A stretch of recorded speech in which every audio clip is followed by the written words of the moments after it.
Hi, I'm Keith, and this is Let's Read This Thing.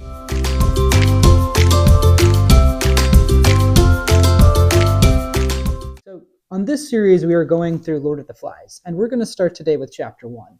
One of the things that I like to do is sketch notes. So, what we'll kind of do is go through Chapter 1, we'll kind of get a summary, but as we go, we'll be taking some notes about characters, symbols, allusions, and themes. So for these sketch notes, not so much about plot for Chapter 1, because Chapter 1 does so much setting up for the rest of the book.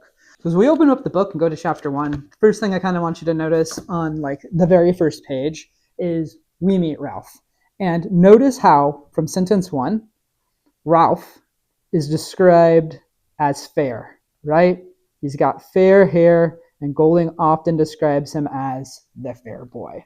So that is kind of the key word that we're going to start here with for Ralph is fair. He's a fair dude. We also very quickly meet Piggy. We don't ever learn Piggy's name.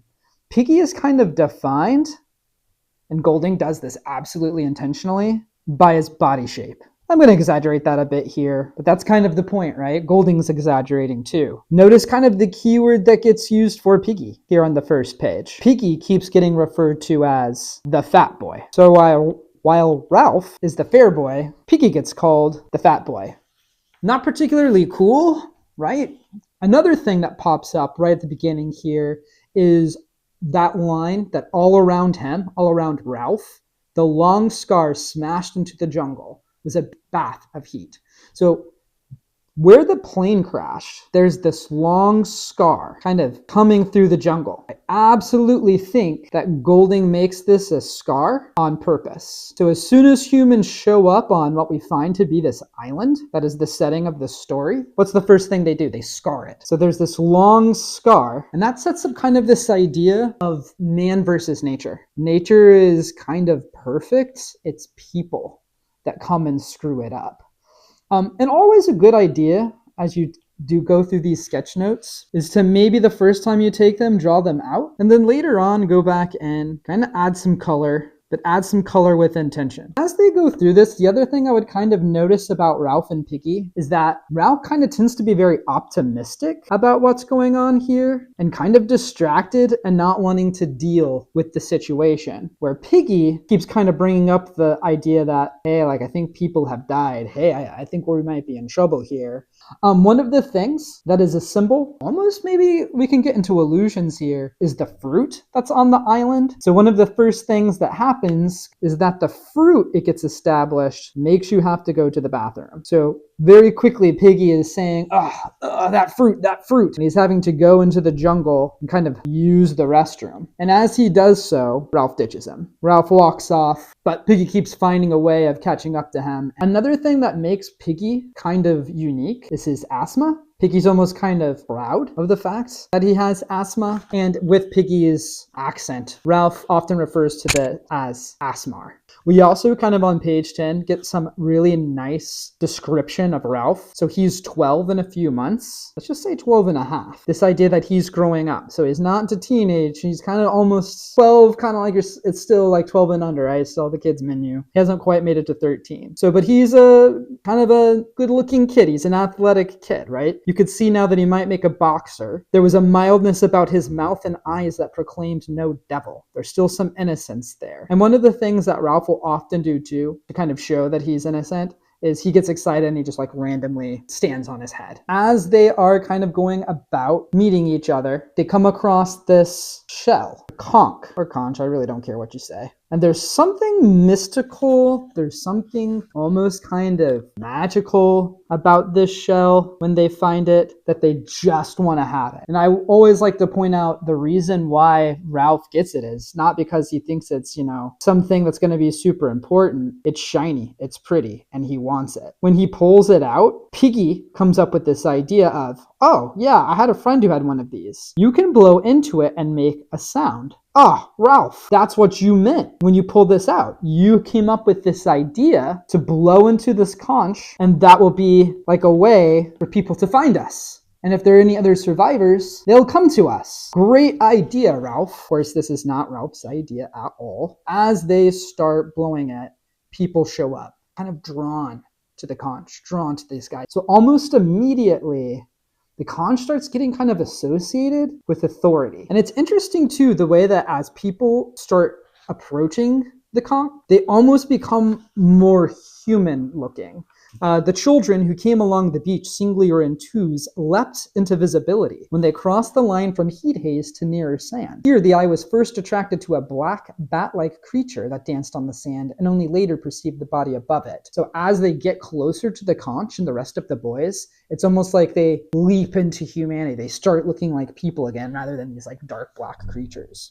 We meet some twins, Sam and Eric. In fact, they call them Sam and Eric like they're one character because these guys are like basically totally codependent on each other. You can't tell them apart. So we meet them, Piggy mixes up their names, all that good stuff. Then, drawn by the conch, we get the choir. And this might be something that I'm going to put into symbol. So it looks like a creature, and then they realize the creature was a party of boys marching approximately in step in two parallel lines and dressed in strangely eccentric clothing. So they are dressed in uniform. This is a choir, right? So we've got these choir guys marching in twos from the neck down. They've got these cloaks. What's great about Sketchnotes is that you don't have to be good at drawing. That's kind of what the point is here.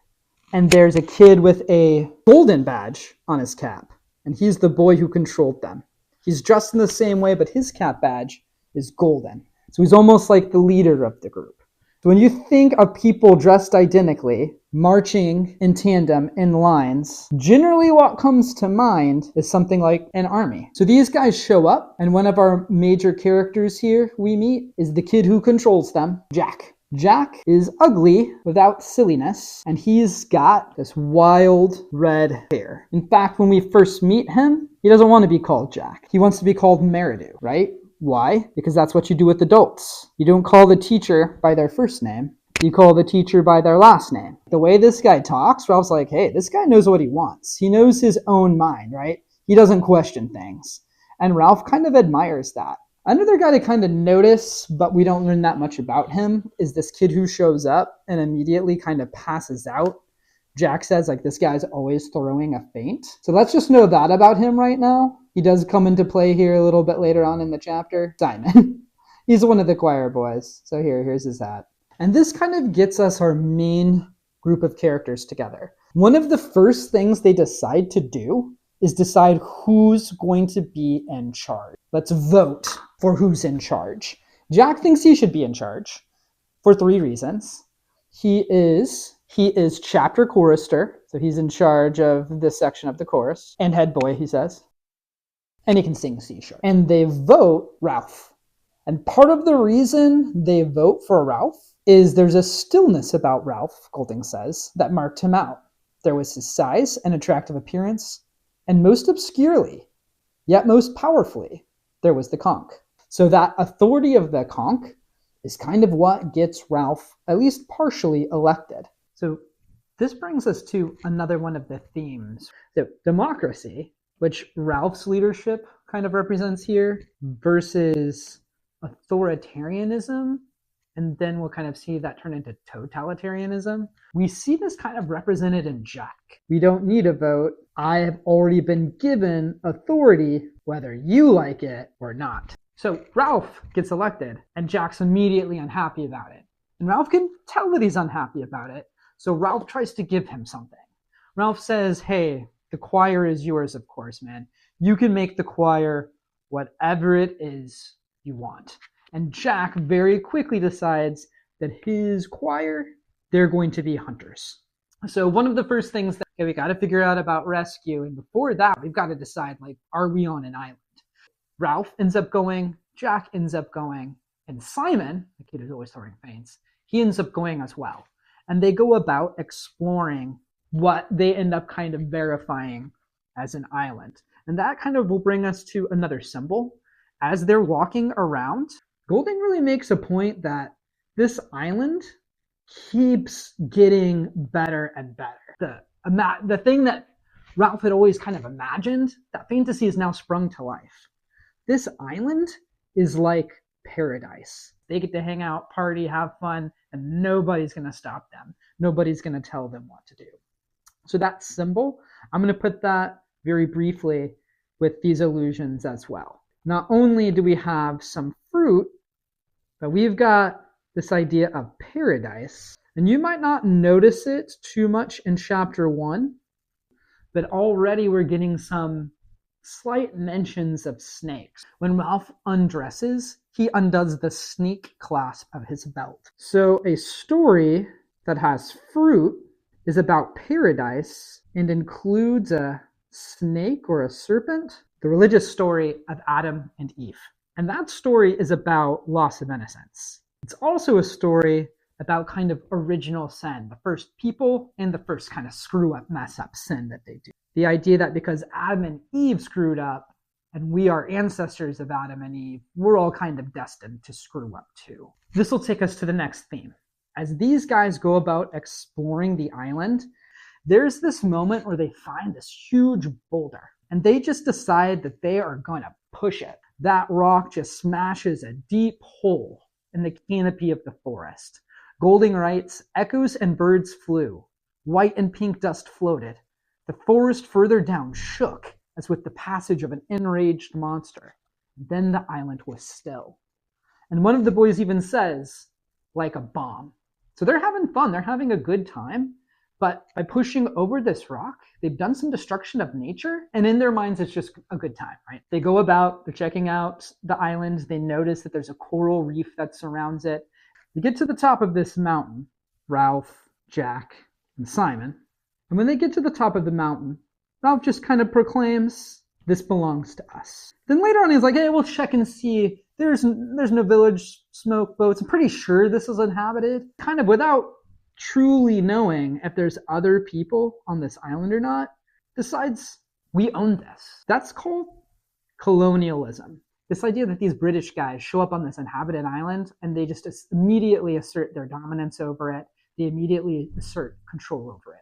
So they end up kind of getting hungry, right? They look out, they kind of get the layout of the land, and like, I'm getting hungry. Let's go back. And there is one thing that kind of happens on their way back that's a bit interesting. So they come across this little pig that's been caught in the vines. It's been caught in these creepers. Jack pulls out his knife, right? He's a hunter. He made his choir boys hunters. He pulls out his knife and he's getting ready to kill this little piglet, right? He's going to kill it. We're having bacon for dinner tonight. So Jack doesn't kill the pig. It escapes from the vines and runs away.